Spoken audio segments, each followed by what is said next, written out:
अब आया ऊंट पहाड़ के पीछे। I love the Prime Minister voting is great, my friend. And I just want to say, I really think everybody is voting here this evening there.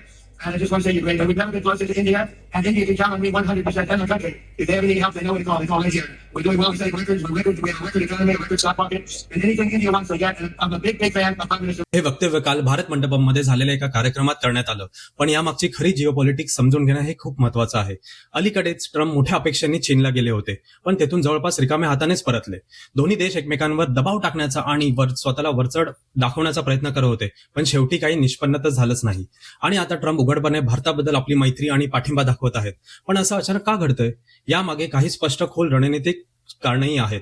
अमेरिकेला आता स्पष्टपणे समजलं आहे की आशियामध्ये चीनच्या वाढत्या वर्चस्वाला टक्कर देण्यासाठी भारतच एक विश्वासार्ह, शक्तिशाली आणि लोकशाही मूल्यांवर चालणारा एक भागीदार आहे. ट्रम्प यांनी अमेरिकेची अर्थव्यवस्था आणि स्टॉक मार्केट रेकॉर्ड मोडत असल्याचं सांगत भारत अमेरिकेवर पूर्ण विश्वास ठेवू शकतो असं म्हटलं.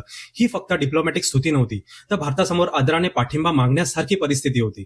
विशेष म्हणजे भारतानेही अमेरिकेला फारसं महत्व देताना दिसला नाही, कारण अमेरिकेने अनेक वेळा भूमिका बदलल्या. कधी सँक्शन लावले तर कधी हटवले, कधी दबाव वाढवला तर कधी नरम भूमिका घेतली. म्हणूनच यावेळी भारतानेही थोडं अंतर ठेवलेलं दिसलं, कारण अमेरिकेचे secretary of state Marco Rubio भारतात आले तेव्हाही त्यांना लो रँकिंग एमईए ऑफिशियल्सनेच रिसीव्ह केले होते.